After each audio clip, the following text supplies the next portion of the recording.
되기 때문에 보내지 못했지만은 보냈던 그 영상 비디오 관련해서 잠깐 보겠습니다. 오늘 지난주 보냈던 그 영상과 오늘 말씀과 관련이 있습니다. 지난주 보냈던 그 영상이 무슨 내용인가 그거를 오늘 말씀을 통해서 전하려고 합니다. 지난주 보냈던 영상이 제목이 부르심을 따라 사는 복이었어요. 떴나요? 거기에 찬양곡이 있었죠. 찬양곡이 여정이라는 전회이라는 그런 찬양곡이 있었어요. 그리고 거기에 말씀이 몇 가지 말씀이 들어갔는데 오늘 전할 말씀이 중심이 그 영상에 담겼던 말씀들을 중심으로 전하려고 합니다. 우리 여정이라는 그 찬양 가사를 한번 보겠어요. 먼저 떴나요? 자매들은 영어로 그냥 보시고 한번 읽어보겠습니다. 시작. 나의 눈가에 주름이 지고 눈물이 많아졌습니다. 잠시 눈 감고 뜬 것 같은데 어느새 여기 있습니다. 가슴 아픈 날도 많았었고 기쁜 날도 있었습니다. 짧은 여정을 뒤돌아보니 하나님의 은혜입니다. 지금까지 지금까지 나의 여정은 모두 하나님의 은혜라. 지금까지 나의 모든 여정 인도하셨네. 나의 남은 모든 여정을 모든 하나님 맡기리라. 나의 모든 삶 마치는 날까지 붙드시리. 근데 여기 이 가사에서 특별히 이 중점을 뒀던 거 뭐냐면 여정이랑 여정, 나의 여정. 근데 이 여정이라는 것이 여정도 두 종류의 여정이 있어요. 그냥 내가 인생을 삶에 있어서 여정이 있고 또 믿음의 여정이라는 게 있어요. 믿음의 여정. 물론 이걸 두 개를 하나로 이렇게 통틀어서 말할 수 있겠지만은 제가 이 영상을 만들 때는 이 여정이라고 할 때는 물론 당연히 우리가 살아온 인생 어떤 분은 30년, 40년, 50년, 60년, 70년 살겠지만 인생으로 살았던 그 여정도 당연히 거기에 포함이 되지만 그 인생으로 사는 그 여정 가운데 우리를 하나님이 이끄셨던 믿음의 자리가 있거든요. 그 믿음에 이끄신 그 여정이 거기에 핵심이 있습니다. 그리고 이 모두가 하나님의 은혜라 이렇게 말했어요. 그 은혜라는 것이 특별히 믿음의 여정 그리고 이 믿음의 여정은 곧 이제 부르심의 여정이 되기도 하는데요. 자, 어쨌든 그러면 시편 90편 10절을 한번 같이 보겠습니다. 시편 오늘 찬양 가사와도 관련해서 시편 90편 10절 같이 읽겠습니다. 시작. 우리의 연수가 70이요 강건하면 80이라도 그 연수의 자랑은 수고와 슬픔뿐이요 신속히 가니 우리가 날아가나이다. 아까 그 가사하고도 통하네요. 그죠? 잠시 우리의 여정 보니까 눈뜬 같은데 벌써 여기에 와 있습니다. 그리고 여기 나온 것처럼 그 우리 인생이 수고와 슬픔뿐입니다. 그 자라온 삶이 신속히 가니 우리가 날아가나이다. 눈 떠보니까 여기 있습니다. 그와 같은 거죠. 그죠? 그러면서 11절 12절을 같이 읽겠습니다. 오늘 시인이 특별히 모세가 같이 있습니다. 시작. 누가 주의 노여움의 능력을 알며 누가 주의 진노의 두려움을 알리까. 우리에게 우리날 계수함을 가르치사 지혜로운 마음을 얻게 하소서. 여기서 말하는 지혜로운 마음. 그래서 이 짧은 인생 가운데서 오늘 다윗이 솔로몬이 기도했던 거 뭡니까? 우리에게 우리날 계수함을 가르치사 지혜로운 마음을 얻게 하소서. 지혜로운 마음 얻게 하소서. 이렇게. 그러면 이 지혜로운 마음이 뭐냐? 결국은 이 지혜로운 마음이 뭐냐면 하나님의 우리를 부르심에 관련된 겁니다. 이 지혜로운 마음이라는 것은. 내가 왜 세상에 태어났느냐? 내가 무엇을 위해 살아야 되느냐? 그런 우리가 가장 근본적인 질문 있지 않습니까? 물론 어떤 분들은 평생을 살면서도 이런 질문 없이 살아가는 분들 이것도 기적이죠. 그죠? 왜냐하면 이게 하나님의 은혜가 아니면 아까 모든 것이 하나님의 은혜입니다 그렇게 말했는데 결국은 하나님의 은혜라는 것은 우리를 여기로 이끄는 거예요. 이 부르심으로. 그런데 평생을 죽을 때까지 살아가면서 한 번도 이런 생각을 안 하고 그냥 이 세상을 떠나시는 분들이 많이 있어요. 우리가 이런 생각을 할 수 있다면 그게 하나님의 은혜가 아니면 그런 생각을 할 수가 없어요. 생각을. 자, 그런데 중요한 것은 뭐냐면은 이 하나님의 여기 이 모세가 지혜로운 마음, 지혜의 마음을 얻게 해달라 했잖아요. 그죠? 지혜의 마음. 짧은 이 활같이 지나가는 삶 가운데서 이 지혜의 마음을 얻게 하셨는데 이 지혜의 마음이 방금 뭐라 했습니까? 그 지혜의 마음의 중심이 뭐냐면 하나님이 우리를 부르신 그 부르심을 아는 거, 부르심. 그래서 우리의 진정한 감사는요, 이 하나님의 부르심을 알지 못하고는, 이 부르심에 응답하지 않고는 하나님이 원하시는 감사도 할 수 없고 하나님께 감사할 수도 없어요. 감사할 수도. 그래서 첫 번째 우리가 생각할 게 뭐냐면 부르심과 감사예요. 부르심과 감사. 근데 이 부르심은 누가 부르시는 거예요? 하나님이 우리를 부르신 하나님. 자, 우리가 하나님의 결론적인 부름은 사실은 이미 정해져 있어요. 그래서 이 부르심을 첫 번째 애정된 부르심이라고 했어요. 무슨 부르심이라고요? 애정된 부르심. 우리 옥동남에 나오는 모든 교우들은 이 애정된 부르심, 이 부르심을 알고 이 부르심 안에서 응답하는 여러분 다 되시기 바랍니다. 오늘 이 찬양 가사를 제가 쓴 건 아니지만 그 여정이란 찬양 가사 속에 나오는 하나님의 은혜입니다. 모든 것이 하나님의 은혜입니다라고 할 때 제가 그 곡을 넣으면서 그 곡 속에 내 마음을 담은 건 뭐냐면 그 하나님의 은혜의 결론이 뭐냐면 이 하나님의 애정된 부르심과 관련된 거예요. 내가 이 부르심을 알게 됐고 이 부르심에 응답하게 됐고 이 부르심 속에 살게 됐고 살고 있다는 그것이 최종적인 이 땅에 살아갈 때 하나님의 은혜라고 하는 거예요. 은혜라고. 자, 로마서 8장 29절. 이 부르심은 무슨 부르심이라고요? 애정된 부르심. 애정된 부르심. 로마서 8장 29절을 같이 읽겠습니다. 시작. 미리 하신 자들을 또한 그 아들의 형상을 본받게 하여 미리 정하셨으니 이는 그로 많은 형제 중에서 되게 하려 하심이라. 예정된 부르심이에요. 세게 다졌죠.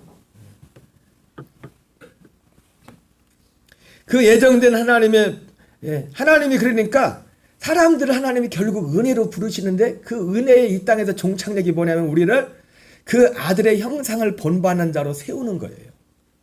이게 하나님이 제가 아까 그랬죠. 우리가 왜 태어났느냐, 왜 사느냐, 무엇을 위해 사느냐 이렇게 말했는데 결국 이 왜 사는지, 왜 태어났는지, 무엇을 위해 사는지의 결국 종착역은 뭐냐면 우리 한 사람 한 사람을 하나님의 아들 그리스도의 형상을 본받는 자로 세우는 거라고요. 이것이 우리의 부르심의 이유고 우리가 이 세상에 태어난 목적이에요. 다시 한번 로마서 8장 19절 읽겠습니다. 시작.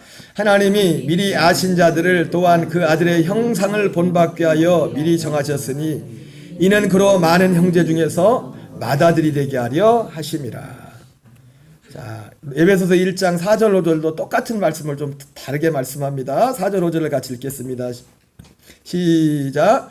고 창세전에 그리스도 안에서 우리를 택하사 우리로 사랑 안에서 그 앞에 거룩하고 흠이 없게 하시려고 그 기쁘신 뜻대로 우리를 애정하사 예수 그리스도로 말미암아 자기의 아들들이 되게 하셨으니. 하나님의 부르심은 뭐라고요? 여기 애정이란 말이 나오죠.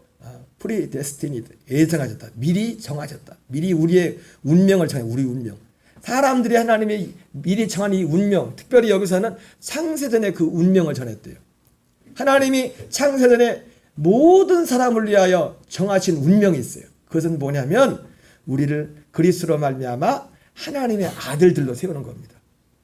그 4절에서는 그렇게 표현하죠. 우리로 사랑 안에서 그 앞에 거룩하고 흠이 없는 자로 세우는 것. 이것이 하나님께서 영원전에 세우시는 애정. predestined. 미리, destiny, 운명. 우리의 운명을 정했어요. 하나님 미리. 우리의 운명을. 우리의 운명은 뭐라고요? 우리의 운명은? 우리의 팔자는 뭐라고요? 우리의 팔자는 그리스도 안에서 하나님의 아들들 되는 것.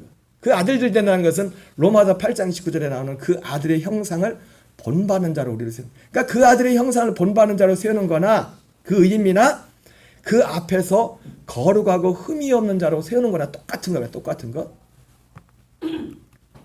디도서 1장 1절 2절을 같이 읽겠어요. 시작. 하나님의 종이요 예수 그리스도의 사도인 나 바울이 사도된 것은 하나님이 택하신 자들의 믿음과 경건함에 속한 진리식과 영생의 소망을 위함이라. 이 영생은 거짓 없으신 하나님이 영원전부터 약속하신 것인데, 여러분 표현은 좀 다르지만은 이 말씀으로 보면은 이 하나님의 부르심, 이 영생이란 말을 뭐라고 되냐면 이 부르심이라고 되세요. 우리의 하나님이 우리를 부르신 뭐냐면 영생으로의 부르심이에요. 이 영생은 뭐라 했어요? 하나님의 아들의 생명으로의 부름이에요. 거기에는 당연히 영원히 산다는 의미는 당연히 있습니다. 여러분 항상 말씀드렸지만 예수님을 믿든 안 믿든 우리는 영원히 사는 존재예요. 심지어 부활도 예수 믿는 사람들만 부활하는 게 아닙니다. 믿지 않는 사람들 부활한단 말이에요. 생명의 부활이 있고 심판의 부활이 있다고요. 여러분이 믿지 안 믿, 여러분이 믿은 거 관계없이 뭐가 관계없이요? 내가 믿은 거 관계없이, 그래서 하나님 여기서 그걸 뭐라 합니까? 거짓 없인 하나님이, 거짓 없인 하나님이, 여러분이 믿고 안 믿건 자유예요. 믿고 안 믿건 자유지만은 우리의 운명은 뭐냐면 영원히 사는 존재고, 근데 이 영생을 하나님의 아들의 생명을 받을 거냐, 하나님의 생명을 거부할 거냐, 그 길만 있는 겁니다. 그리고 하나님의 생명을 거부한 자는 심판의 부활로, 하나님의 생명을 받아들이고 그 생명으로 산 자들은 생명의 부활로 나올 것이다. 이렇게 말씀해요. 우리가 믿든 안 믿든. 이걸 누가 정했다고요? 하나님이. 근데 하나님이 어떤 하나님이에요? 거짓 없인 하나님.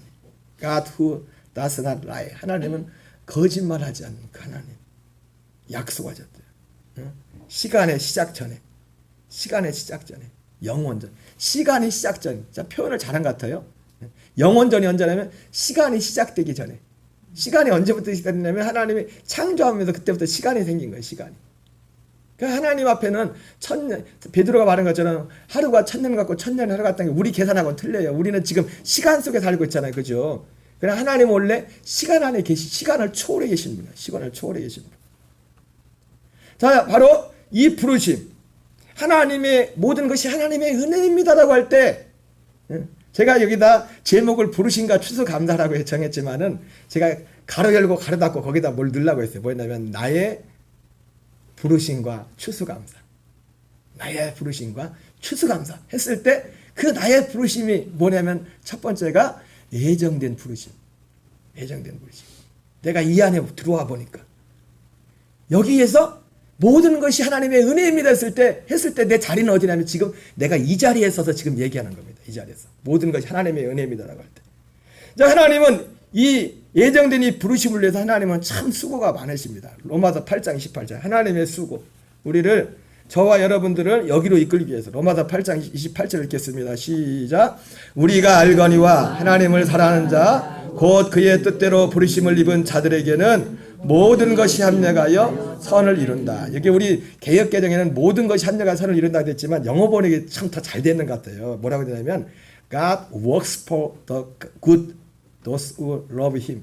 하나님이 일하신다. 그러니까 모든 것이 합력하여 선을 이룬다는 것을 하나님이 in all things 모든 것을 위하여 하나님 모든 것을 일하시는데 뭘 위해서? 하나님을 사랑하는 자 곧 그 뜻대로 부르심을 입은 자들을 선을 위해서. 근데 그 선이 뭐냐면은 그의 목적을 따라 부르심. 그의 목적이 뭡니까? 우리 모든 사람들을 향한 목적이 뭐냐면 하나님의 우리 모든 사람의 목적이 뭐예요? 그 부르심에 우리 목적이 있어요. 우리가 세상의 인생으로 살아가는 데서 직장과 어떤 달란트나 이런 건 다양하게 다를 수 있겠지만은 직업이 어떻든 출생 배움이나 이런 것이 어떻든 간에 그랑 상관없이 모든 사람을 향한 하나님의 목적은 뭐냐면 바로 그 부르심 속에 하나님의 목적이 있다고요. 그 부르심이 무슨 부르심이었어요? 예정된 부르심. 그래서 하나님이 여기 보니까 합력하여 선을 이룬다는 것은 하나님이 God works, 하나님이 열심히 일하고 있어요. 열심히. 이거를 이루기 위해서 하나님이 열심히 일해요. 우리 지난주 사실 오늘 설교 말씀이 지난주 말씀하고도 같은 맥이에요. 지난주 설교제는 뭐였어요? 간증과 감사의 공동체죠. 그죠? 간증과 감사의 공동체. 그러면서 이스라엘 백성들이 그 간증의 같은 간증. 그리고 감사의 이유가 그 간증 가운데 있었는데 하나님께서 이스라엘 백성의 간증의 내용 중에 출애굽이라는 게 있죠. 그렇죠? 그러니까 출애굽 세상에서 사람들을 교회로 이끄는 것이 출애굽이라고 했어요. 광야를 이끈 게 교회로 이끈 거라고요. 근데 교회 나오는 게 왜 이렇게 힘든지. 예? 오늘도 우리 장차영 성도님이 연로하긴 많이 연로하셨어요. 여러분 건강하세요. 건강하시기 바랍니다. 육신도 건강해야지. 지난주에 나오신 데다 못 나오셔가지고 본인이서 어제 아드님하고 카톡을 했더니 아드님이 그래서 아버님 모시고 가라고 그러더라고요. 아드님은 또 일 간다고 해가지고 오늘 갔는데 기력이 너무 힘드신가 봐. 너무 힘들어가지고 목사님 못 갈 것 같아요. 못 갈 것 같아요. 예? 나오시고 싶으신데 그래서 내가 그러면 예배 못 나오시면 식사를 하러 오시고 했더니 몸이 많이 힘드신가 봐 오늘. 그래가지고 식사하러 오시기도 좀 그러신지. 예.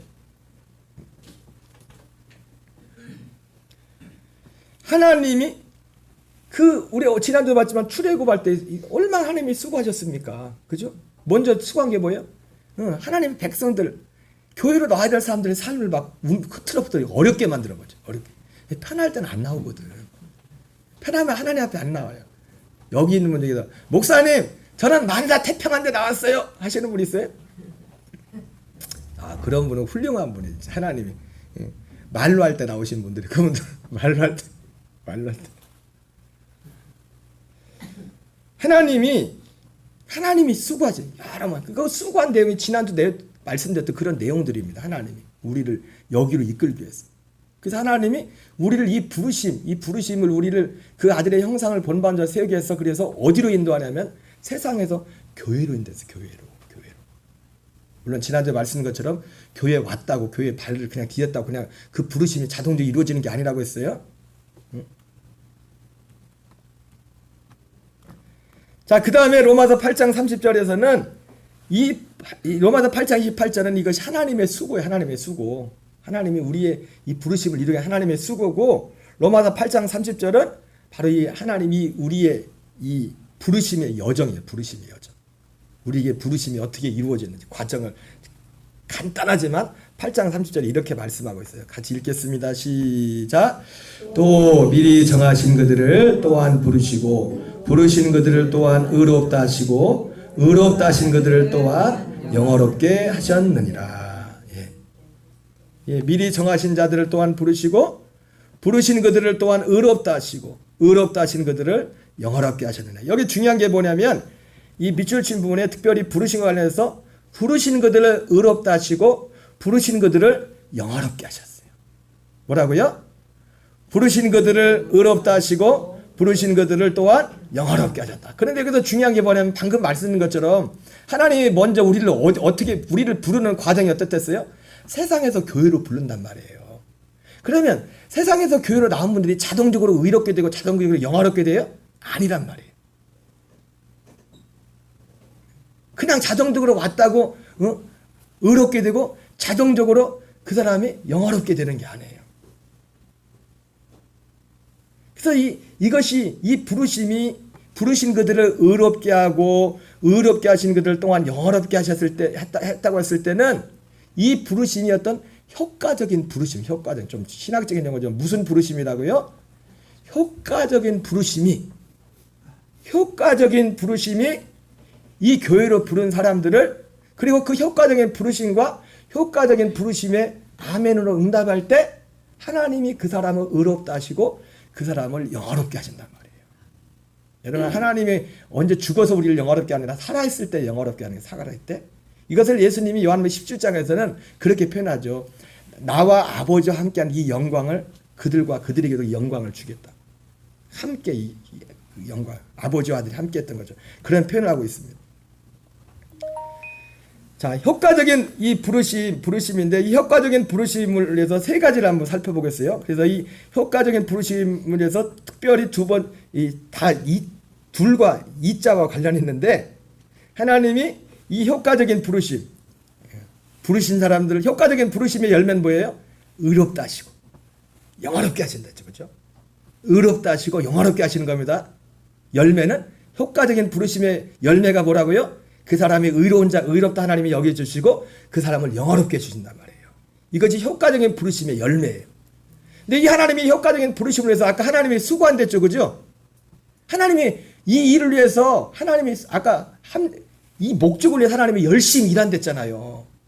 여러 가지 모양으로 일한단 말이에요. 하나님이 일하는데, 일하는 모양, 하나님이 어떻게 일하시는가? 첫 번째, 사람들을 통해서. 특별히 두 사람들, 성경에서는 두 사람들을 통해서, 두 부류의 사람을 통해서 하나님이 일을 하신다고 했어요. 물론 먼저는 하나님의 사건들을 통해 일하시면, 사건들을 통해서 먼저 일하는 게 뭐냐면, 하나님 어떤 사건을 일으켜요. 아무리만 해도 아까 말한 이스라엘 백성들한테 무슨 사건을 일으켰습니까? 요셉을 알지 못하는 왕이 다스리기 시작한 거예요. 그 애굽의 왕이 원래는 쉽게 말해서 흑인 함족 속이었는데, 요셉이 총리가 됐을 때는 야벳은 저거죠, 백인이죠. 셈 족속이 이 바로 왕이 셈 족속이었단 말이에요. 요셉이 거기 총리가 됐을 때는. 근데 요셉을 알지 못하는 왕이 일어났다는 게 뭐냐면, 정권이 바뀐 거예요. 정권이 왕족이 흑인에서, 아니 이 황인종에서 왕이 흑인종으로 바뀌었다고요. 이게 하나님이 하신 거예요. 왜? 나갈 생각을 안 해. 여기가 좋사오니. 하나님은 약속의 땅으로 가라고 했는데, 심지어 보세요. 요셉같이 죽으면서 뭐라고 했어요? 요셉도 죽으면서 유언하잖아요. 야, 요셉이 그렇게, 여러분 애굽이라는 나라는 요금을 치면 요즘 미국이 뭐 옛날만치 못하지만은 아메리칸 드림이요. 애굽 드림. 그런 데 써요. 그런데 근데 거기서 요셉이 총리가 됐단 말이에요. 총리가 됐는데도 자기도 죽으면서, 요셉이 진짜 육신적인 부모 같으면 어떻게 했어요? 여기 잘 자리 잡고 잘 살아라. 왜? 후손들을 위해서. 미국 시민권 달라고 사람들이 얼마나 힘들게 하는데. 근데 요셉은 뭐예요? 그 땅에 관심이 없어요. 그렇게 부귀영화가 있어도. 하나님이 때가 되면은 우리를 가나안 땅으로 인도하고, 약속의 땅으로. 근데 그때 가되면 꼭 나도 데리고 가라. 내 뼈를 그대로 갖고 와서. 그래서 실제로 지금 요셉의 무덤이 세겜에 있잖아요. 세겜에 거기다 묻었잖아요. 실제로 갖고 와서. 세겜에 가면 요셉의 무덤이 있단 말이에요. 요셉의 무덤이. 근데 나갈 생각을 안 해. 그래서 하나님이 왕을, 아예 정권을 바꿔버렸어. 정권을. 그러니까 하나님이 우리를 부를 때 제일 먼저 하는 게 뭐냐면, 우리 가운데 어떤 사건을 일으켜. 그러니까 그건 출발에 불과해요. 출발에 불과해. 하나님이 그렇게 수고하지. 그래서 이제 교회를 인도하. 교회에 들어오면, 지난주에 했죠. 교회 안에서 일어나는 일들이 어떤 기적, 어떤 체험들이 있죠. 그죠? 그러나 체험 가지고 안 돼요. 체험 가지고. 하나님이 우리를 어디로 이끄시냐면, 말씀을 듣는 자리에 이끈단 말이에요. 근데 이 일을 위해서, 이 하나님의 효과적인 부르심을 위해서 하나님이 두 종류의 사람을, 같은 사실 한 사람인데 두 종류의 사람을 통해서 말씀했다고 말합니다. 히브리서 1장 1절 2절 읽겠습니다. 시작. 옛적에 선지자를 통하여 여러 부분과 여러 모양으로 우리 조상들에게 말씀하신 하나님이 이 모든 날 마지막에는 아들을 통하여 우리에게 말씀하셨으니, 이 아들을 만유의 상속자로 세우시고 또 그로 말미암아 모든 세계를 지으셨느니라. 하나님이 효과적인 이 부르심, 하나님이 효과적인 일하신 하나님이 오늘 일하셔요. 일하시는데 첫 번째 사건을 일으킨다. 사건을. 여러분 어떤 사람을 위해서 하나님이, 여러분들이 정말 누군가의 구원을 위해서 계속 기도하면 뺀질뺀질하고 있으면 하나님이 진짜 생명으로 기도하면 그 사건, 인생 가운데 문제를 일으켜버려요. 하나님. 그걸 통해서 전에는 교회 나가자는 소리가 막 콧방귀만 키던 사람이 이제는 그 김기동 목사님 간증대로 완전 왕생고구마가 이제는 탁 익어가지고 젓가락으로 찔러가고 조금씩 들어가기 시작하고 뭐 그런 일들이 일어난단 말이에요. 교회에 대해서. 선지자를 통해서, 특히 여러분 베드로전서 1장에 보면 그런 표현 나오잖아요. 이 선지자들이 거긴 그렇게 표현합니다. 우리에게 임할 구원에 위하여 그들이 열심히 살피고 부지런히 연구했다 했어요. 부지런히. 근데 자기들을 위해서가 아니라 우리를 위해서. 그 구원이 뭐예요? 그 구원으로의 부르심이 이 예정된 그 부르심이에요. 창세전에 예정된 부르심. 그 아들의 형상을 본받는 자로 우리를 세우는 것. 자, 어쨌든 자, 누가복음 16장 27절 29절을 한번 읽어보겠습니다. 시작. 이르되 그러면 아버지여 구하노니 나사로를 내 아버지 집에 보내소서. 내 형제 다섯이 있으니 그들에게 증언하여 그들로 이 고통받는 곳에 오지 않게 하소서. 아브라함이 이르되 그들에게 모세와 선자들이 있으니 그들에게 들을지니라. 여러분, 이 본문의 말씀은 부자가 죽어서 음부에 갔을 때 그 아브라함 품에 안겨 있는 나사로를 보고서 그가 충격을 받았습니다. 그러면서 처음에는 그 음부에서 너무 불꽃 가운데 고통하면서 아브라함에게 아버지 아브라함이여 나사로를 명하여 그 손가락 끝에 물을 찍어 내 혀를 서늘하게 하면서 하고 간구를 했습니다. 그러나 거절당했어요. 사실 다 거절당했어요. 다 거절당했어요. 여러분, 지옥이란 거지 그거예요. 여러분, 제가 언젠가 말했죠. 하나님은요, 이 육의 세계에서는 한없이 어떤 면에서 육신에 관해서는 한없이 너그러우신 분이에요. 근데 영원한 것에 대해서는 세상 말로 뭐라고 해요? 네? 얄짤 없어요. 세상 말로 하나님 얄짤 없어요. 보세요. 마태복음 7장이나 누가복음 13장에 보세요. 얼마나 하나님이 그렇게 같이 살고 했던 그런 사람들을 모른다고 하는지. 심지어 어머니가 왔는데도 예수님 모른 척 하잖아요. 예수님 어머니가 왔어요. 어머니 형제다 했더니 그럼 예수님 물론 예수님이 또 그렇게 또 건방지게 했겠습니까만은 교훈적으로 말하죠. 교훈적으로 누가 내 어머님이 누가 내 형제 내 모친이냐. 어머니 있는 데서 어머니 왔는데 누구든지 하늘에 계신 아버지의 뜻대로 행한 자라 내 부모의 형제다 이렇게 말했단 말이에요. 응? 거절 노. 그랬더니 두 번째 요청이 뭡니까? 그러면 아버지 아브라함이여 구하노니 나사로를 내 아버지 집에 보내서서 내 형제 다섯이 있으니 그들에게 증언하여 그들로 이 고통받는 곳에 오지 않게 하소서. 이렇게 했더니 아브라함의 답이 뭡니까? 아브라함이 이르되 그들에게 모세와 선자 있으니 그들에게 들을지니라. 여러분, 천국에 가면 하나님은 누구를 통해서 일하신다고요? 말씀하신다고요? 하나님 열심히 일하시는데 누구를 통해서? 여기 이 본문에서는 모세와 선자를 통해서 일하신대요. 모세와 선자. 그래서 모세와 거지 다사로처럼 낙원에 가려면 누구의 말을 들어야 돼요? 이때 당시라면 모세와 선자의 말을 들어야 돼요. 그들이 인간적인 말이 아니라 그들이 전했던 하나님의 말씀을 들어야 된다고. 그들이 전했던. 자, 30절 31절도 보겠습니다. 시작. 이러되 그렇지 아니하니이다. 아버지 아브라함이여 만일 죽은 자에게서 그들에게 가는 자가 있으면 회개하리이다. 이르되 모세와 선자에게 듣지 아니하면 비록 죽은 자가 앉아 살아난 자가 있을지라도 권함을 받지 아니하니라. 이 말을 듣고서 이 부자가 말합니다. 아닙니다. 아버지 아브라함이여 죽은 자 가운데 살아난 자가 있으면 회개할 거예요. 그럴 것 같죠? 아니래 하나님. 모세와 선자에게 듣지 아니하면 비록 죽은 자 가운데 살아난 자가 있을지라도 권함을 받지 않는다. 여러분, 천국 지옥 갔다 오면은 예수님 끝까지 잘 믿을 것 같죠? 근데 천국 지옥 갔다 온 사람들 예수님 떠난 사람이 많대. 교회 떠난 사람이. 그거 본 사람들도. 응? 그거 보고서 천국 지옥을 보고 온 사람인데도 그래서 교회 생활도 하고 신앙생활 했는데 교회를 떠날 때 하나님을 아예 등져버렸대. 그런 일도 있대요. 예. 그런 일도 실제로.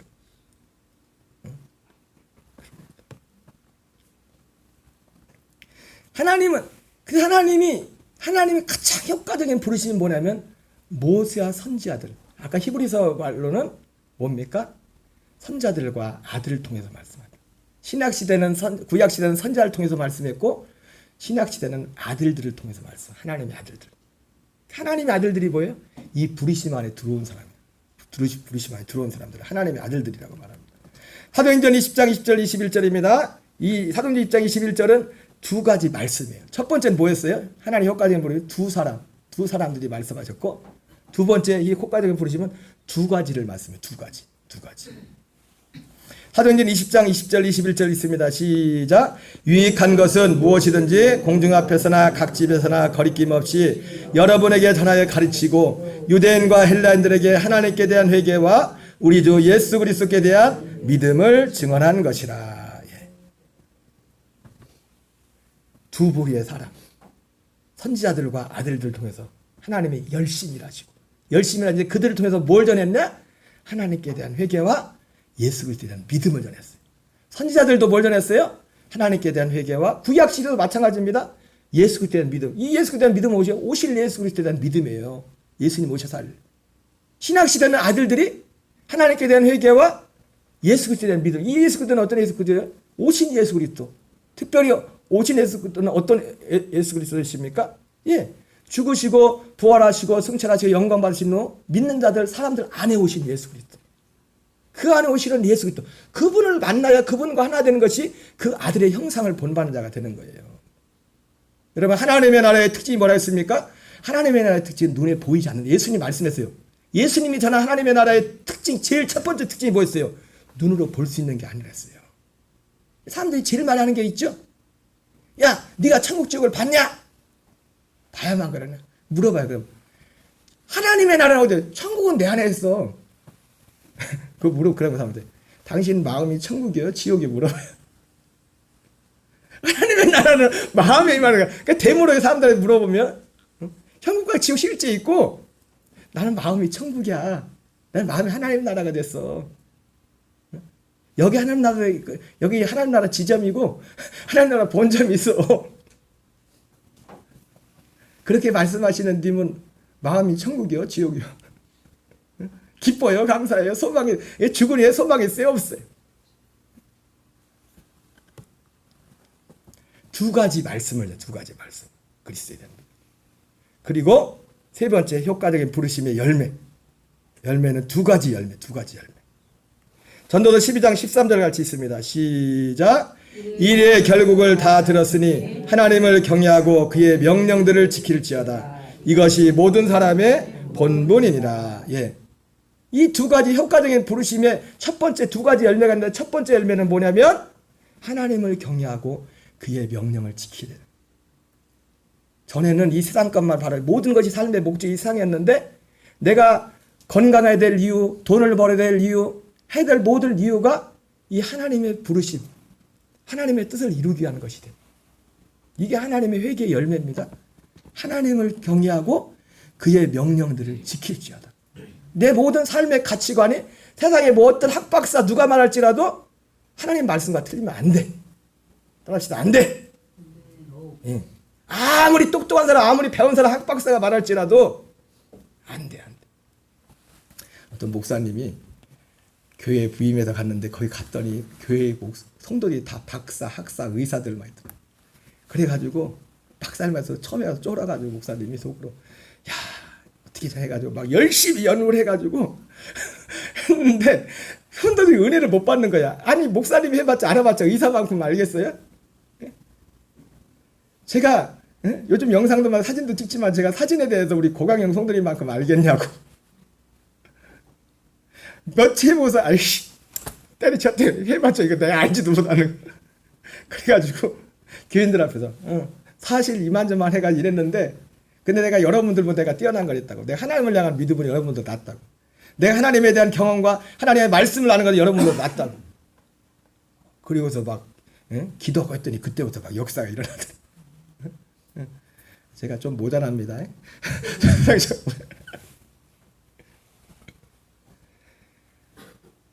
효과적인 부르심의 첫 번째 두 가지 열매가 있어요. 첫 번째 열매는 하나님을 경외하고 그의 명령을 지키는 자가. 삶의 목적이 이 땅에 썩어질 것이 되었던 삶에서 하나님의 것을 하나님을 경외하고 그의 명령을 지키는 것이 되는. 그리고 두 번째 열매는 뭡니까? 우리 오늘 본문과도 관련된 로마서 8장 13절입니다. 두 번째 열매예요. 같이 있습니다. 시작. 그뿐 아니라 또한 우리고 성령의 처음 익은 열매를 받은 우리까지도 속으로 탄식하여 양자될 것 곧 우리 몸의 속량을 기다리느니라. 예, 두 번째 열매는 뭡니까? 성령의 열매를 받은 자가 되는 거예요. 성령의 열매를 받은. 성령의 처음 익은 열매를 받은. 성령의 처음 익은 열매가 누구예요? 하나님의 아들 예수 그리스도예요. 부활하시고. 성령의 처음 익은 열매라는 것을 사도 바울은 갈라디아에서는 뭐라 합니까? 성령의 약속이라고 말했어요. 성령의 약속을 받는. 성령의 약속이 뭐예요? 아들 그리스도입니다. 그리스도가 우리 안에 오시는 거예요. 어떤 그리스도요? 십자가에서 죽으신 그리스도. 죽으시고 사흘 만에 부활하신 그리스도. 승천하셔서 대제사장이 되시고 염소와 송아지 피가 아니라 자기 피로 영원한 성량을 이루신 그리스도.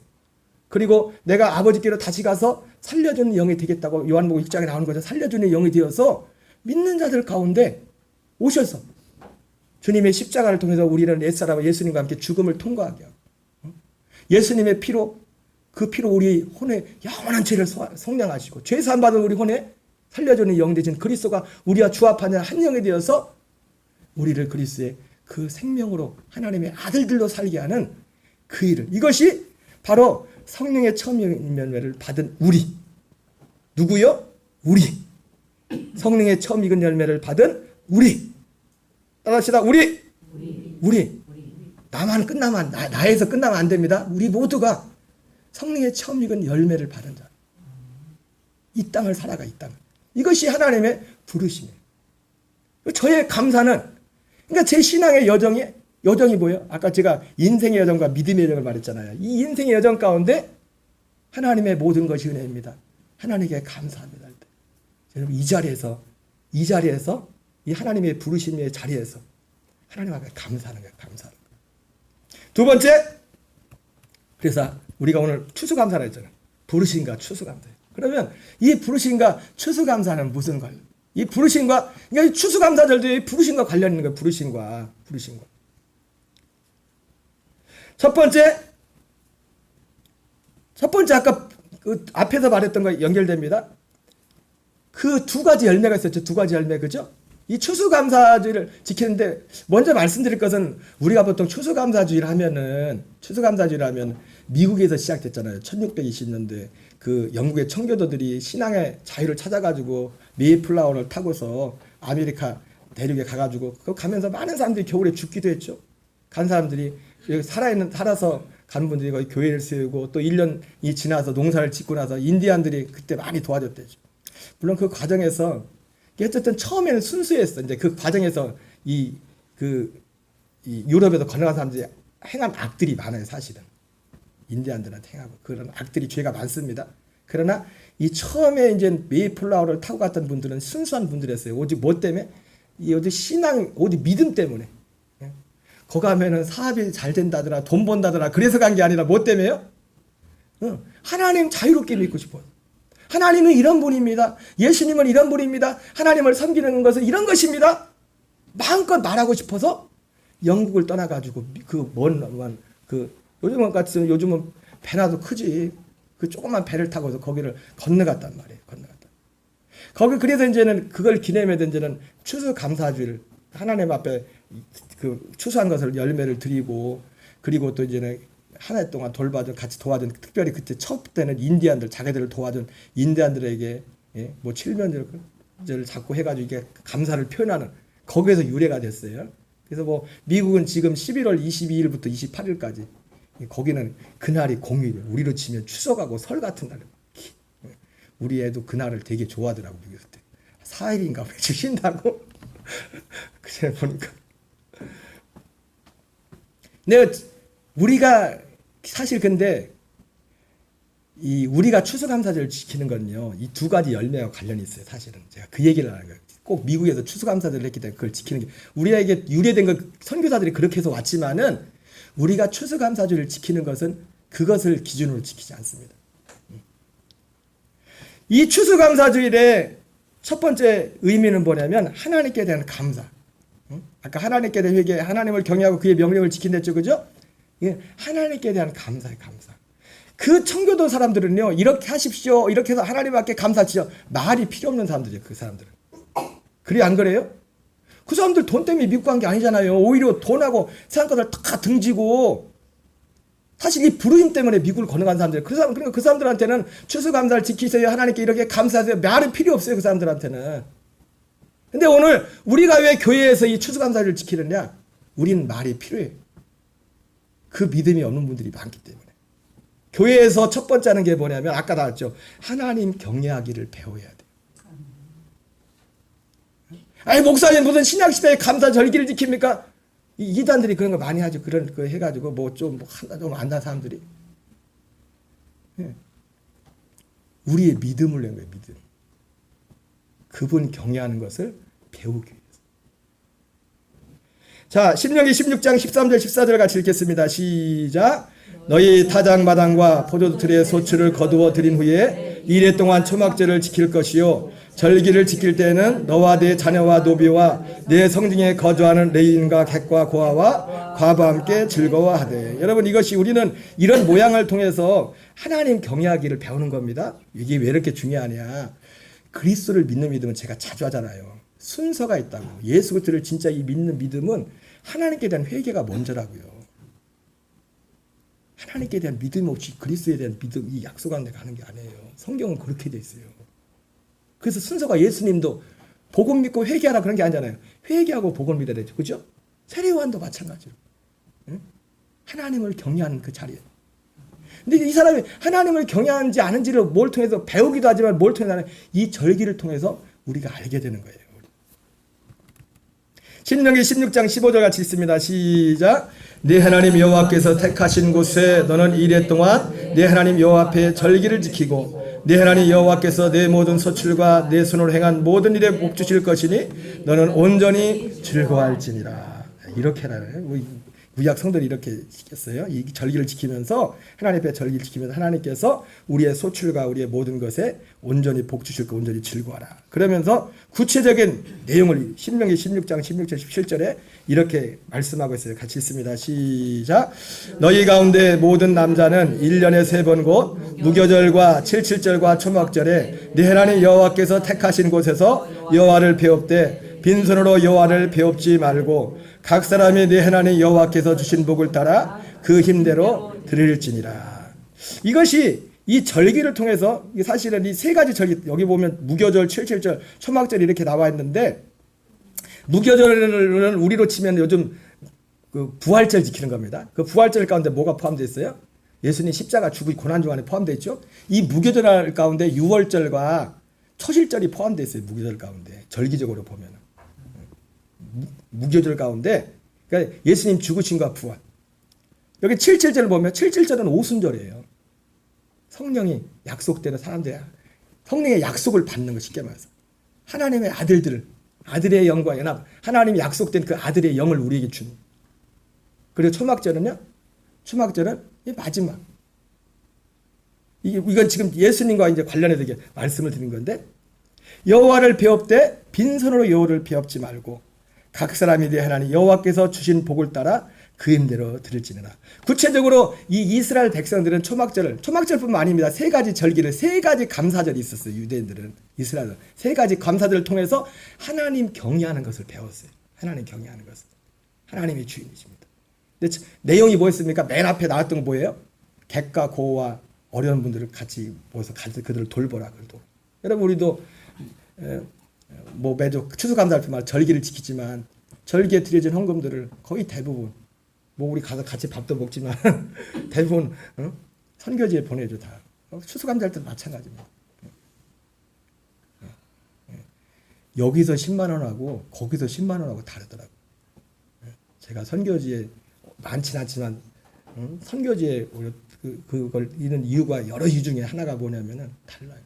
지난번에 신학익 성교사님 왔을 때도 10만 원이 없어가지고 자기가 전화 왔더래. 전화 여기 들어와 있는데 어떤 교인이 목사님 10만 원 이렇게 줘요. 근데 목사님이 그럴 수 있는 형편이 안 됐었나. 목사님도 지금 몸이 안 좋아서 수술하고 그랬어요. 근데 그런 일이 있었대요. 근데 그 10만 원 때문에 치료를 못 받아가지고 목사님 너무 애통해 하시더라고요. 그 사람이 죽었대. 애는지 누가 죽었대. 그러니까 우리는 10만 원이 별거 아니지만은 전 하나에서는 10만 원이 굉장히 큰 돈이에요. 큰 돈. 여호와를 배웁되 빈손으로 여호와를 배웁지 말고. 그러면서 17절에 각 사람이 네 하나님 여호와께서 주신 복을 따라 그 힘대로 드릴지니라. 이렇게 말씀하고 있어요. 제가 요즘 가끔 뭔 말을 하면서도 내가 괜히 이런 말을 했나 하는 말 중에 하나가 뭐냐면은, 어떻게 보면 그런 말인데, 제가 얼마 전에도 그런 것 같은데, 하나님은 나한테 필요한 것을 땡겨서 주신다고. 가끔 제가 이런 표현하잖아요. 그죠? 내가 이 말 해놓고도 굉장히 조심스러울 때가 있어요. 사실 조심스러운 거고, 감사의 표현이지 제가 어떤 건 아니에요. 근데 제가 왜 이 말씀을 드리냐면은, 하나님 앞에 드리는 거에 대해서 말씀을 드립니다. 오래전이지만 제가 사실은 옛날만큼 그렇게 하나님 앞에 그렇게 하지는 못하는 것 같아요. 근데 예? 하나님이 항상 땡겨서 주신다고 할 때 제가 생각나는 그게 이게 뭐 저 혼자 착각일지 모르겠지만은 한 20년 전에 제가 뭐 하나님 앞에 드림에 있어서 요즘 금값이 막 굉장히 비싸대요, 그죠? 우리 집에 금이 하나도 없어요, 금이. 금이야봤자 있어야 될 게 뭐 결혼식 예물이나 애들 그럴 텐데 그것도 하나도 없어. 없어진 지 오래돼. 얼마 전에 사모님 아는 사모님 통화하는 거 보니까 그 사모님은 많이 아직까지 갖고 있더라고요. 그래서 금값이 많이 올랐다고 그러는 것 같은데 우리는 없어. 그래서 또 오해하지 마십시오. 왜냐하면 다 하나님께 드렸어요, 하나님께. 근데 그 중에 하나가 뭐냐면은 옛날에 우리 이웃교회 가가지고 부흥회할 때 집사람 가지고 있었던 그걸 다 드렸어요. 꼭 내 교회가 없는 거예요. 필요한 하나님 앞에 드릴 수 있죠, 그죠? 근데 그날 내가 예배를 끝나고 나오는데 마음에 내가 말했어요, 분명히. 나 혼자 착각할 수 있다고. 하나님이 그때 내 마음에 무슨 마음을 주냐면, 야, 너 돈 걱정 않게 해줄게 앞으로.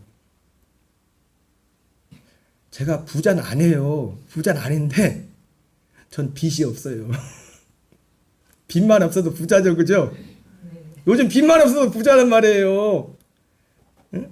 그리고 뭐 제가 뭐 굉장히 뭐 하진 않지만은 필요한 건 하나님 주시잖아요. 그리고 여러분한테 다 말 못하지만은 참 내가 하나님 앞에 드린 것보다 하나님이 기적까지 내가 말하면 괜히 말 듣는 사람이 좋은 일인데도 우리는 배 아프잖아요. 시험 들고 있으잖아요. 그래서 말 안 듣는 그런 일들도 많아요.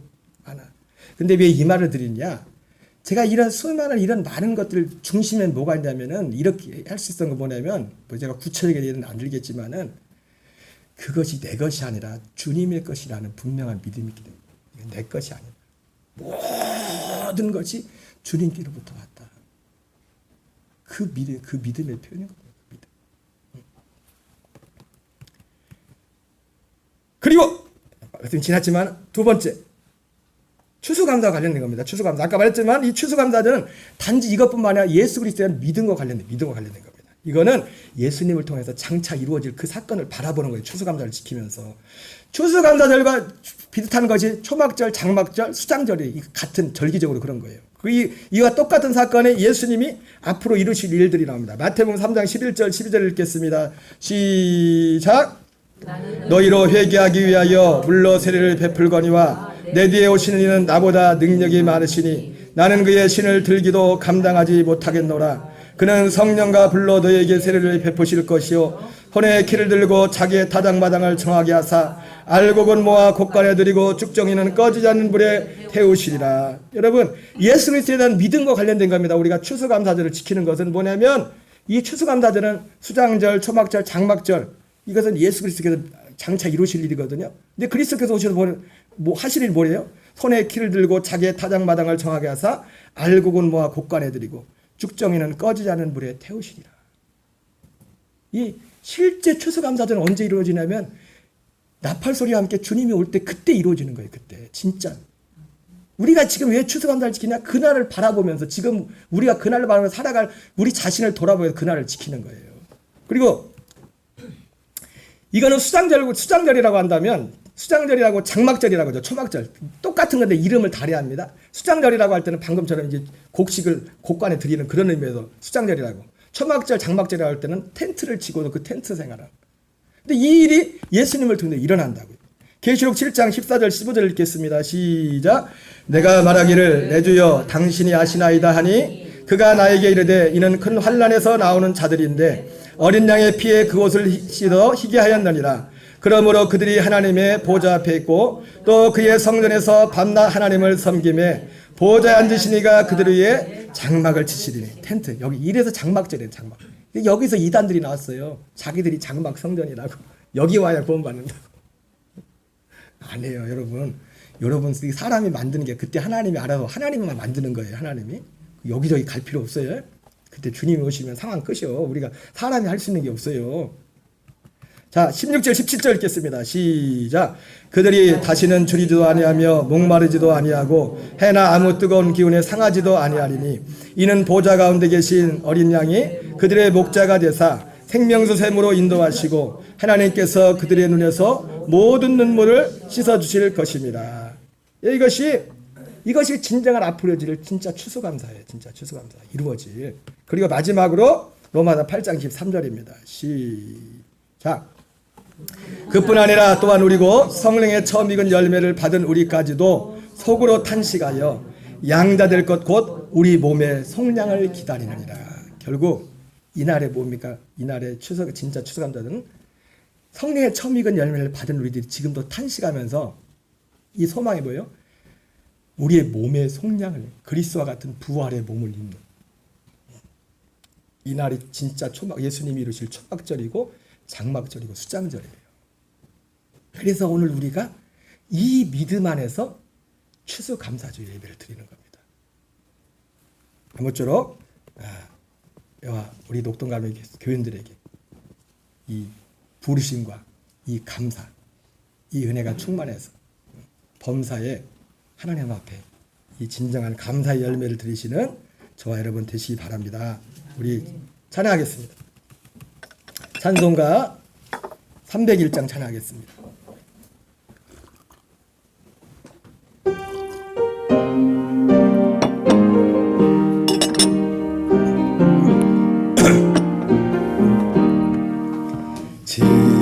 지금까지 지내온 것 주의 크신 은혜라